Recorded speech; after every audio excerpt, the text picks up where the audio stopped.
नेपाल के वासियों, आप अगर चाइना के चुंगल से मुक्त होना चाहते तो आपके लिए एक सुनहरा अवसर है।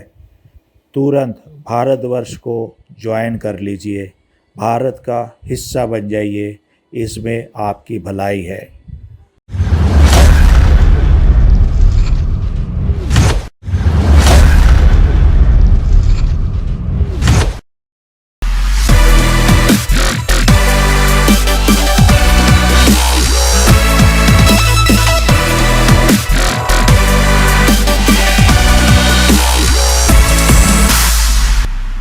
नमस्ते दोस्तों, आज हम नेपाल के ऊपर चर्चा करेंगे। नेपाल हमारा नेबरिंग कंट्री है, एक बहुत पुराना देश है। पुराणों में, वेदास में भी इसका उल्लेख है। नेपाल का जो कैपिटल है काठमांडू,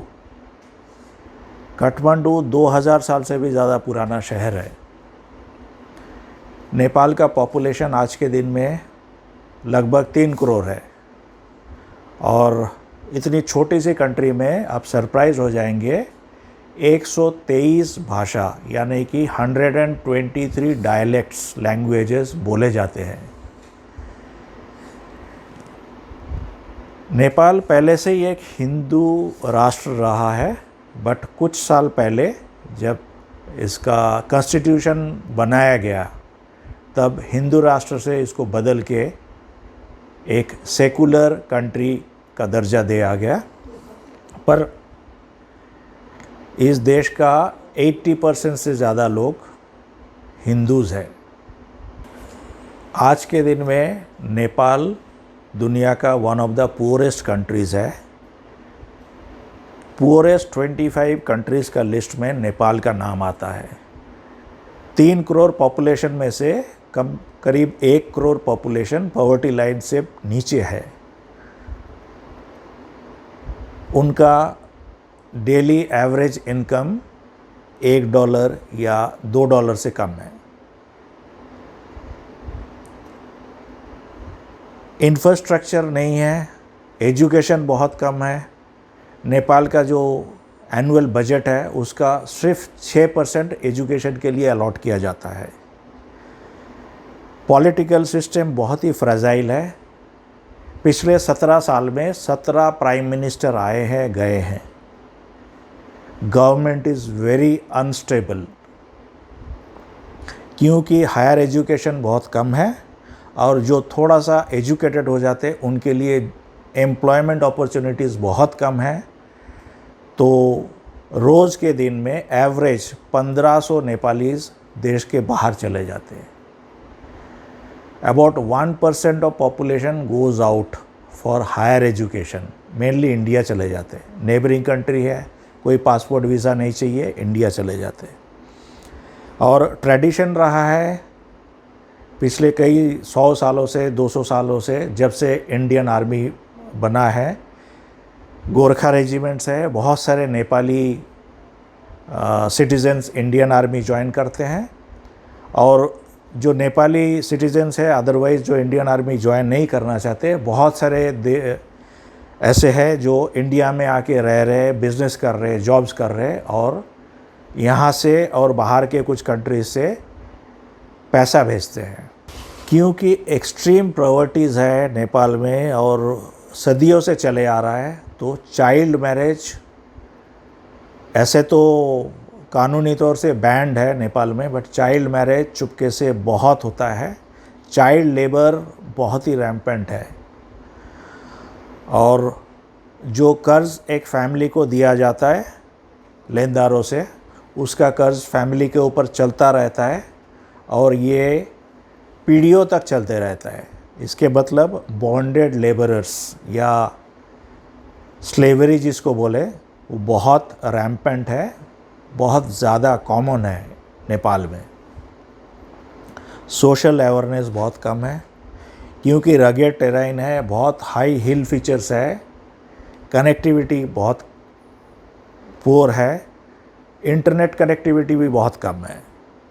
और इसके वजह से टूरिज़्म ऐसे स्कोप टूरिज़्म का बहुत है नेपाल में, पर कनेक्टिविटी पुअर होने की वजह से टूरिज़्म ज़्यादा डेवलप नहीं कर पा रहा है।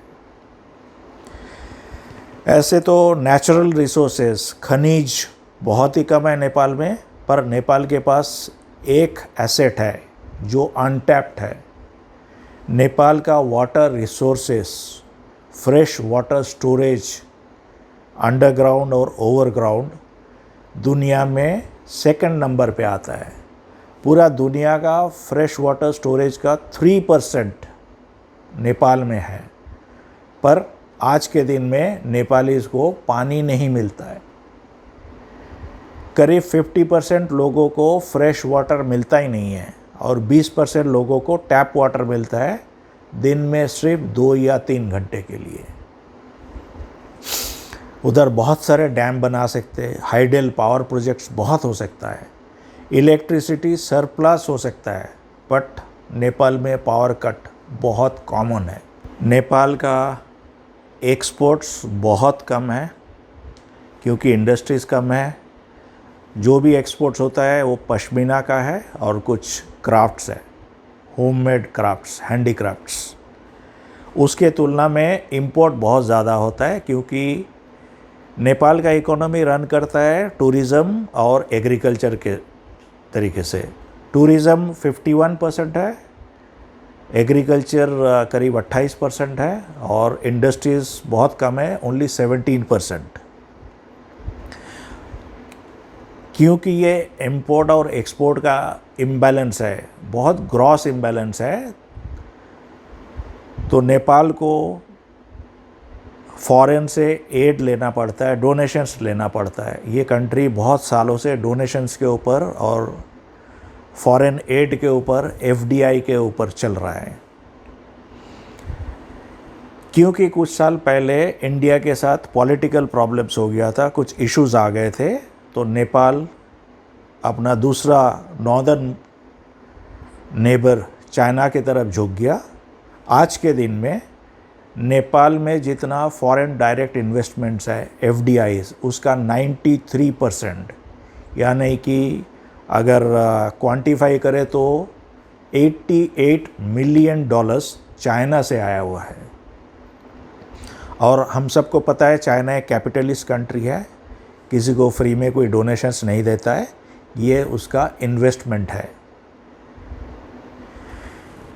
नेपाल के पावर प्रोजेक्ट्स में, इंडस्ट्रीज़ में चाइना बहुत सारा पैसा डाल रहा है और नेपाल सोचता है कि ये हमारा मोस्ट फेवर्ड नेशन है, इसलिए चाइना से आग्रह कर रहा है कि जो तिब्बत के ऊपर एक बीजिंग से लासा तक रेलवे लाइन है उसको आगे बढ़ाया जाए।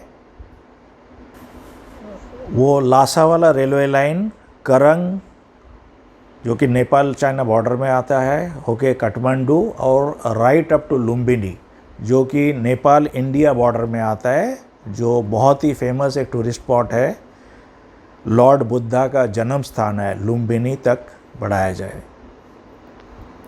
ये प्रपोज़ल अभी अंडर कंसिडरेशन है चाइनीज़ गवर्नमेंट के साथ, शायद वो लोग शुरू करेंगे काम अगले 2-3 साल में। नेपाल का gross national debt steady rise कर रहा है ओवर द ईयर्स।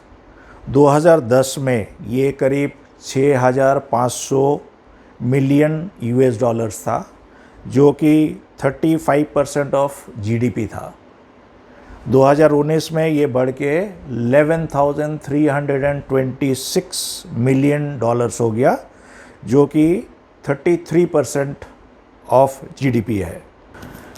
2020 में, यानी कि एक साल बाद, पब्लिक डेट बढ़ के हो गया ऑलमोस्ट $14,500 मिलियन, जो कि 41% ऑफ जीडीपी है। आज के दिन में हर एक नेपाली सिटीज़न के ऊपर करीब से करीब $500 का लोन है, इंटरनेशनल लोन। और जैसे मैंने पहले ही बोला कि एक बहुत बड़ा मिसमैच है इंपोर्ट एक्सपोर्ट में, और चाइना से आपने बहुत ज़्यादा पैसा उधार ले रखे, तो ये जो पर हेड पर कैपिटल इंटरनेशनल लोन है आज के दिन में जो $500 है वो स्टेडीली बढ़ता रहेगा।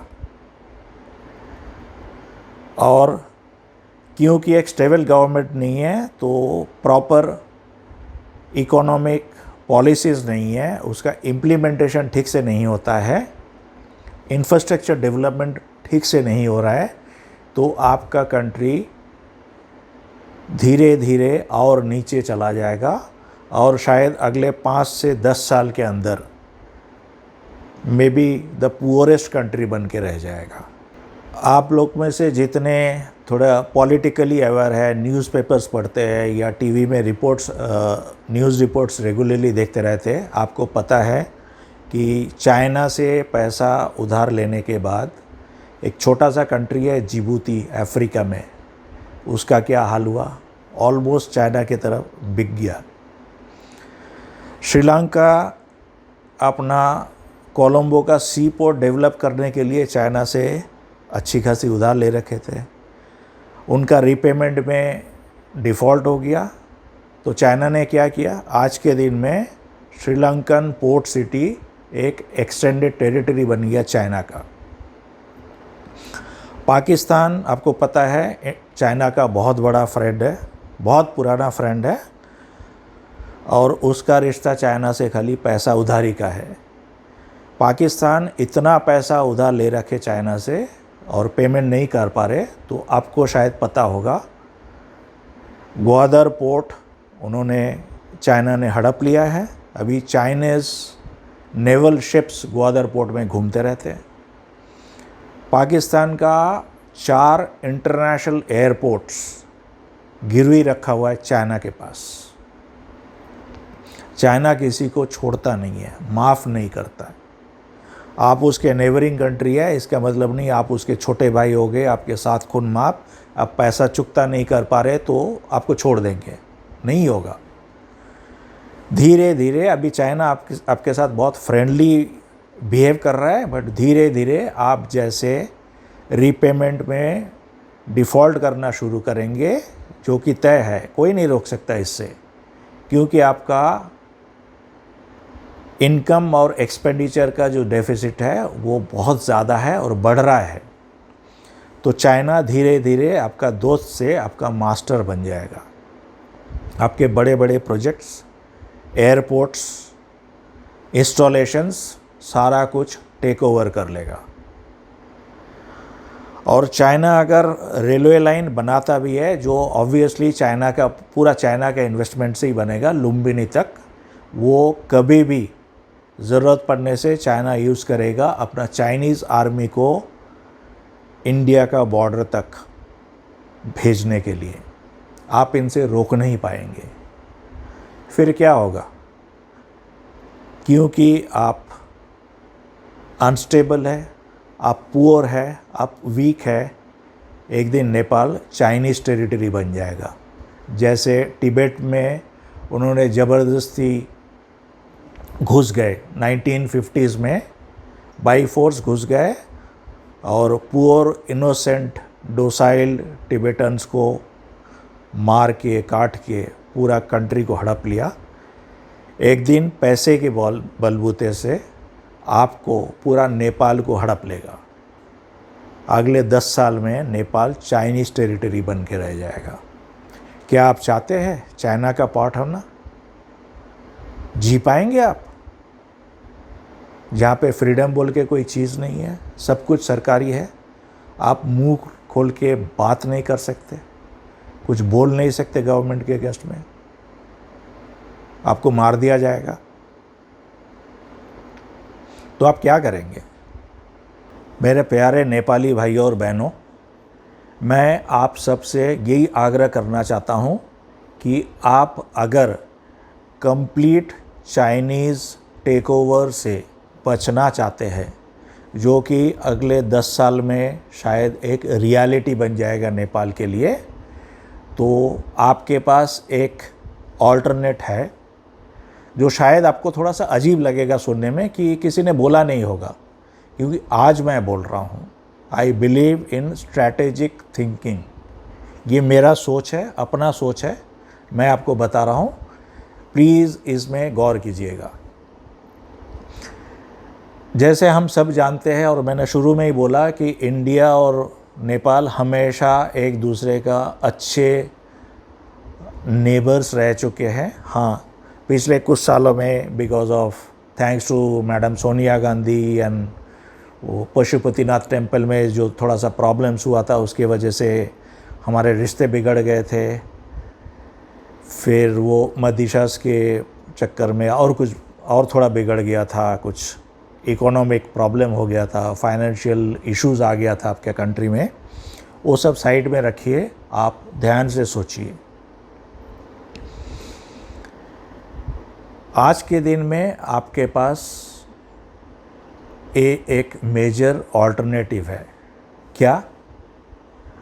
आप अगर थोड़ा सा पीछे इतिहास में चले जाएंगे तो 1947 अगस्त में जब इंडिया को इंडिपेंडेंस मिला था तो ब्रिटिशर्स ने एक पॉलिसी बनाए थे, इंडिया और पाकिस्तान के अंदर बहुत सारे जगहों पे करीब 600 छोटे छोटे राजाओं होते थे, किंगडम्स थे। तो उनको एक पॉलिसी बना के ऑप्शन दिया गया था कि या तो आप इंडिया ज्वाइन कर लो या पाकिस्तान ज्वाइन कर लो, depending on your geographic locations. तो सारे उसके हिसाब से इंडिया ज्वाइन कर ली। आपको पता है हैदराबाद का निज़ाम थे, बहुत सारे ऐसे थे। तो 1950s में तब का नेपाल का राजा श्री महेंद्र सिंह राणा, शायद उनके तत्कालीन प्रधानमंत्री मिस्टर कोइराला के थ्रू इंडियन गवर्नमेंट को एक रिक्वेस्ट भेजे थे कि नेपाल इंडिया को ज्वाइन करना चाहता है। ये एक बहुत अच्छा स्टेप था, बट हमारे तत्कालीन प्रधानमंत्री नेहरू जी, जो अपने आप को कौटिल्य चाणक्य समझते थे, उन्होंने अलग सोचा और उन्होंने मना कर दिया, जो बहुत ही एक दुखद विषय है। मैं आज 2021 में आप सबसे आग्रह करता हूँ कि इसके ऊपर विचार कीजिए और भारत वर्ष को ज्वाइन करने के लिए एक मुहिम चलाइए। जैसे मैं पहले ही बोला, आपको अजीब लग रहा होगा, बट मैं आपको बताता हूँ कि आप अगर कल इंडिया ज्वाइन करेंगे तो नेपाल के लिए क्या फ़ायदा होगा। ये बोर्ड को गौर से देखिएगा, मैं 1 by 1 एक्सप्लेन करूँगा आपको। पहला, आज के दिन में नेपाल का एवरेज पर कैपिटा इनकम है $1200। आप जब इंडिया को ज्वाइन करेंगे, आपका पर कैपिटा इनकम बढ़ के हो जाएगा $2100। That will be notional financial gain, but आगे चल के आपको सबको फ़ायदा होगा। नंबर 2, आज के दिन में जैसे मैं पहले बोला हूँ, आप 25 poorest countries in the world के लिस्ट में हैं। आप वहाँ से निकल जाएंगे और ज्वाइन करेंगे इंडिया को, जो कि एक वाइब्रेंट इकोनॉमी कहा जाता है। आज के दिन में इंडिया प्रोग्रेस कर रहा है, बहुत अच्छी तरह से प्रोग्रेस कर रहा है इकोनॉमिकली एंड अदरवाइज ऑल्सो। जो आप सबको पता है, इस दुनिया का बहुत बड़े बड़े देश इंडिया को सलाम ठोकता है आज के दिन में। ये फैक्ट कोई डिनाई नहीं कर सकता, नॉट इवन पाकिस्तान। तो आप इस लीग पे आ जाएंगे। नंबर 3, जो आज के दिन में आपका नेशनल डेट है ऑलमोस्ट $15 बिलियन। नेपाल का नेशनल डेट है $15 बिलियन। वो सडनली ज़ीरो हो जाएगा, क्योंकि ये डेट टेक ओवर कर लेगा इंडियन गवर्नमेंट। सो नेपाल गवर्नमेंट के ऊपर डेट नहीं रहेगा, because Nepal will become part of India. Number 4, tourism industry को बहुत ज़्यादा बूस्ट मिलेगा। बहुत सारे 5 star 7 star hotels and tourism industries में जुड़े हुए बहुत सारे बड़े बड़े कंपनीज कॉरपोरेट्स आपके उधर आएंगे, बिकॉज़ नेपाल में टूरिज़्म का पोटेंशियल बहुत बहुत बहुत ज़्यादा है, जो आज के दिन में नेपाल गवर्नमेंट और उधर का जो कॉरपोरेट्स है, उधर का जो बिजनेस हाउसेस है, वो नहीं यूज़ कर पा रहे। तो tourism industry will get a big big boost, कोई डाउट नहीं है। और टूरिज़्म इंडस्ट्री को बूस्ट मिलेगा तो नेपालीज पॉपुलेशन को, जो लोकल पॉपुलेशन है, उनके लिए एम्प्लॉयमेंट अपॉर्चुनिटीज़ बहुत ज़्यादा बढ़ जाएगा, आपका इनकम का लेवल भी बढ़ जाएगा। क्यों, वो मैं थोड़ी देर बाद बताऊंगा। नंबर 5 पे आता है पासपोर्ट स्टेटस। आज के दिन में आपको पता है नेपाल का पासपोर्ट लेके जो कोई बाहर जाता है, स्पेशली गल्फ़ कंट्रीज़ में या और कोई छोटे कंट्रीज़ में, बेसिकली अनस्किल्ड लेबरर का काम करने के लिए, आप सबको पता है, नेपाल गवर्नमेंट को भी पता है कि पहले तो जो एम्प्लॉयर होता है वो पासपोर्ट रख लेता है और उसके बाद ऑलमोस्ट बॉन्डेड लेबरर की तरह नेपालीज नेशनल से काम कराता है, पैसा आधा देता है या बहुत कम देता है या कभी कभी देता नहीं है, और जब एम्प्लॉयर का मर्ज़ी होगा या तो उसको टर्मिनेट कर देगा या थोड़ी दिन के लिए छुट्टी भेजेगा, तब पैसा मिलेगा। बहुत सारे ऐसे केसेस भी हुआ है जहाँ पे नेपालीज गवर्नमेंट को स्टेप इन करना पड़ा है उनको नेपालीज नेशनल्स को छुड़ाने के लिए। तो ये सब ख़त्म हो जाएगा, क्योंकि एक इंडियन पासपोर्ट के साथ आप जब बाहर जाएंगे आपका आदर होगा।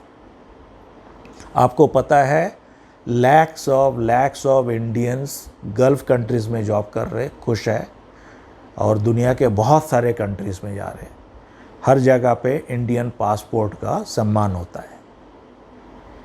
आपको अगर बिलीव नहीं होता है, कोई पाकिस्तानी से पूछ के देखिए जो बाहर गया है, और पाकिस्तानी पासपोर्ट वीज़ावी इंडियन पासपोर्ट का क्या स्टेटस है वो आपको बताएगा। रोएगा बट बताएगा। नंबर 6 में आते हैं इंडस्ट्रीज़ और आईटी सेक्टर। बहुत ज़्यादा बूस्ट मिलेगा आपको, क्योंकि उधर पोटेंशियल्स है, पावर जनरेशन्स हो सकता है, तो इंडस्ट्रीज़ बहुत आ सकता है। मिनरल बेस्ड इंडस्ट्रीज़ हो सकता है, एग्री बेस्ड इंडस्ट्रीज़ हो सकता है, और आईटी सेक्टर इसीलिए हो सकता है क्योंकि आप लोग नेपालीज, ऐसे तो एजुकेशन का स्टेटस काफ़ी कम है, काफ़ी नीचे है, बट एक बार एजुकेशन का स्टैंडर्ड ऊपर आ जाएगा तो, क्योंकि आपका जो टेम्परेमेंट है सर्विस सेक्टर के लिए बहुत अच्छा सूटेड है, तो बहुत सारे कॉल सेंटर्स और सर्विस रिलेटेड इंडस्ट्रीज़ में आप जब एजुकेटेड हो जाएंगे तो जॉब कर पाएंगे। तो इंडस्ट्रीज़ और आईटी सेक्टर का बहुत ज़्यादा ग्रोथ हो सकता है। करीब 5 से 7 साल के अंदर ये ग्रोथ आपको विजिबली नज़र आएगा। नंबर 7 पे आते हैं पावर जनरेशन।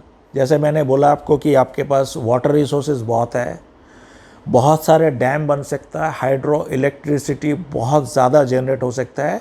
वो नेपाल में इतना जनरेट होगा कि सरप्लस हो जाएगा, तो आप इंडिया में बाकी सारे स्टेट्स में यूज़ कर सकते हैं और उसको राइट बांग्लादेश तक पहुंचा सकते हैं। उसमें काफ़ी अच्छा इनकम का स्कोप है।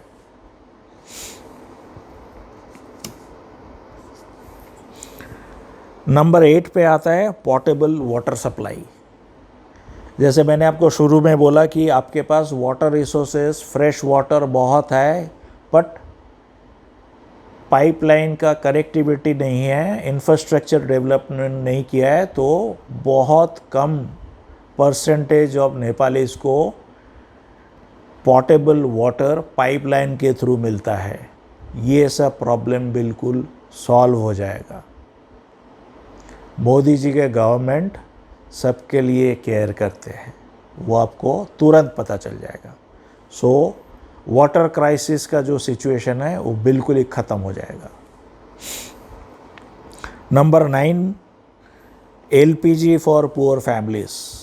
आपको पता है मोदी जी प्रधानमंत्री बनने के बाद 2014 में टेक ओवर करने के बाद इस कंट्री को कहाँ से कहाँ तक लेके गए। आज के दिन में इंडिया में ऐसे कोई फैमिली नहीं है, poorest of the poor families except, हाँ मैं रोड साइड में जो बेगर्स है उनका बात नहीं कर रहा हूँ, वो सुधरना नहीं चाहते, वो बेगिंग से ही जीना चाहते हैं। बाकी जितने भी पुअर फैमिलीज़ हैं सबको एलपीजी सिलेंडर दिया गया है प्रधानमंत्री योजना के तरफ से। तो एलपीजी सिलेंडर हर नेपालीज़ के घर पे होगा, 1 साल के अंदर ये आपको दिखाई देगा। नंबर 10, जैसे मैंने पहले ही बोला, इंडस्ट्री और आईटी सेक्टर से जब बात कर रहा था related, education sector also will get a big boost. आपके पास मेरे ख्याल से 75 या 77 डिस्ट्रिक्ट्स है पूरे नेपाल में, हर जगह पे स्कूल्स आ जाएगा, टीचर्स पहुंच जाएंगे। अगर अच्छे सैलरी दिया जाए तो अच्छे स्टैंडर्ड के टीचर्स पहुंच जाएंगे।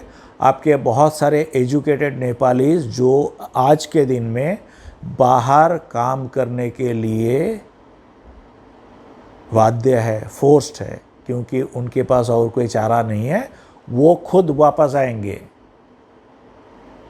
आके आपके उधर टीचिंग का काम संभालेंगे, लोगों को शिक्षित करेंगे और उससे एजुकेशन सेक्टर बहुत अच्छा चलेगा और आपके 90-95% लोग एजुकेटेड हो जाएंगे अगले 10 साल के अंदर।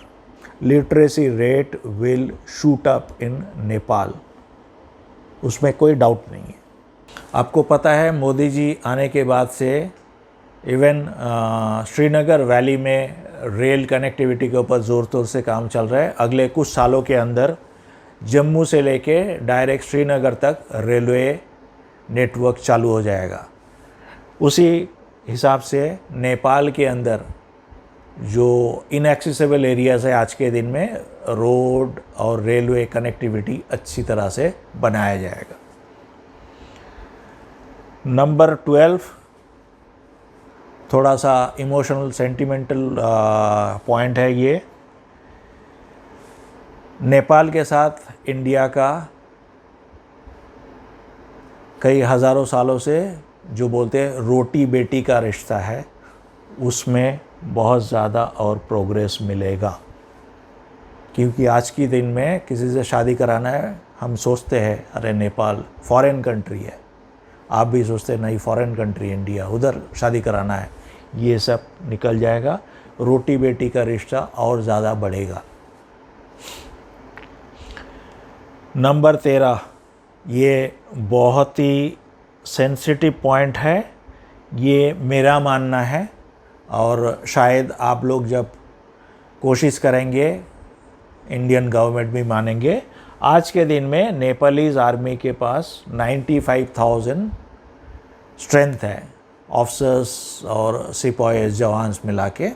ये सारे 95,000 जो हमारा 13.5 लाख इंडियन आर्मी है उसमें ज्वाइन कर जाएंगे और जैसे नेपालीज़ आर्मी इंडियन आर्मी का एक बड़ा हिस्सा बन जाएगा तो जितने आज के दिन में नेपालीज़ आर्मी में सर्व कर रहे उनका पे पैकेज जो है वो बहुत ज़्यादा बढ़ जाएगा। क्यों, कैसे, ये मैं आपको बताता हूँ। आप लोगों का जो पे एंड अलाउंसेस है उसमें एक अपवर्ड जंप हो जाएगा, इंक्रीज नहीं अपवर्ड जंप हो जाएगा। क्योंकि आज के दिन में एक नेपालीज़ आर्मी का सिपाही, उसका बेसिक पे है, मैं बेसिक पे का बात कर रहा हूँ यहाँ पे, उसका बेसिक पे है 20,680 रुपये और कंपैरेटिवली इंडियन सिपाही का बेसिक पे है INR 21,700। आज के दिन में जो एक्सचेंज रेट है 1 Indian rupees is approximately 1.6 Nepalese rupees.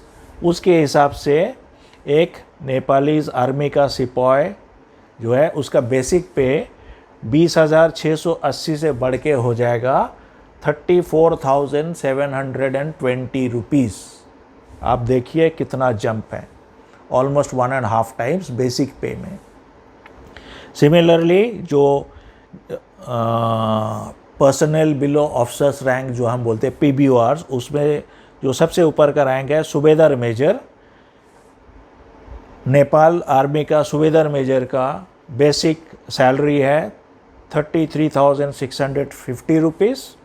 Comparatively India में सैलरी है 47,600 रुपीज़, जो कि नेपालीज करेंसी के हिसाब से होता है 76,160 नेपालीज रुपीज़। आप देखिए कितना बड़ा जंप। अब आते हैं ऑफिसर्स में। मैं 2 ही रैंक लूँगा और बीच में आप सोच सकते कि क्या होगा, सिमिलर रेशियो में होगा। जो सबसे लोएस्ट रैंक है लेफ्टिनेंट, जो ट्रेनिंग के बाद, कमीशनिंग के बाद मिलता है। एक नेपालीज आर्मी का लेफ्टिनेंट, उनको बेसिक पे मिलता है 37,220 रुपीज़। उसके कंपैरिजन में इंडियन लेफ्टिनेंट को मिलता है 56,100 to 1,77,500 Indian rupees. That is a पे स्केल। आप सोचिए कितना बड़ा जंप है। बीच में और किसी रैंक का ऊपर डिस्कस नहीं करूंगा, काफ़ी लंबा वीडियो हो जाएगा। लास्ट में आते हैं जनरल साहब के लिए। एक नेपालीज आर्मी का जनरल साहब जो चीफ ऑफ स्टाफ है, उनका सैलरी, बेसिक सैलरी है 65,140 नेपालीज रुपीज़। इन कंपैरिजन जो इंडियन आर्मी का जनरल साहब है, आज के दिन में उनका एक फिक्स्ड बेसिक सैलरी है 2,50,000 इंडियन नेशनल रुपीज़। आप सोचिए कितना बड़ा गैप है, कितना बड़ा डिफरेंस है। सारे नेपालीज आर्मी के जितने जवान है, ऑफिसर्स है, depending on their rank and all, इसी दायरे में आ जाएंगे। इनका इतना बड़ा जंप आने वाला है पे एंड अलाउंसेस में। Not only Nepalese army, Nepalese police force, जो अगर आपके kind of border security forces है, इमिग्रेशन, कस्टम्स, और जितने गवर्नमेंट ऑफिशियल्स है और वेरियस डिपार्टमेंट्स, वेरियस मिनिस्ट्रीज, सबका पे पैकेज होगा एज पर 7th पे कमीशन ऑफ इंडिया। ये एक बहुत बड़ा जंप होगा। एक तो 7th पे कमीशन ऑफ इंडिया होगा, हिसाब से होगा। दूसरा है करेंसी का, अगर एक्सचेंज फैक्टर लगाया गया 1.6, तो आज के दिन में जो नेपालीज रुपीज़ में आप कमाते हैं उससे कई गुना ज़्यादा कमाना शुरू करेंगे स्ट्रेट वे। तो ये सब के लिए फ़ायदेमंद रहेगा। पॉलिटिशियंस के लिए भी फ़ायदेमंद रहेगा। जो MLAs है, MPs है, उनका जो सैलरी है वो भी बढ़ जाएगा, इतने सारे। नेक्स्ट पॉइंट पे आते हैं, पॉइंट नंबर 15। जैसे मैं बोला हूँ, चाइल्ड लेबर्स, बॉन्डेड लेबर्स, क्योंकि आपने लोन ले रखे छोटे छोटे गांव में जो इनएक्सेसिबल एरियाज़ में है, कोई एक लोन देने वाला पैसा दे रखा है तो वो फैमिली पीढ़ियों से चलता रहता है और लोग बॉन्डेड लेबर्स बन जाते। ये सब बिल्कुल ख़त्म हो जाएगा in one stroke. Child labour, bonded labour, slavery बिल्कुल ख़त्म हो जाएगा।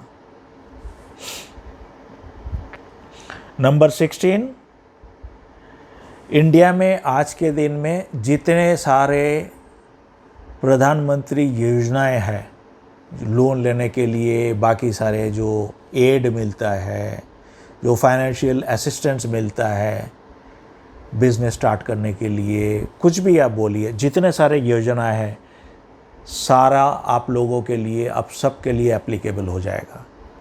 तो आपका जो फाइनेंशियल स्ट्रेंथ है एक फैमिली के लिए, एक इंडिविजुअल के लिए, वो कई गुना बढ़ जाएगा। आप बहुत कुछ कर पाएंगे, आगे बढ़ पाएंगे, कोई आपको रोकने वाला नहीं होगा।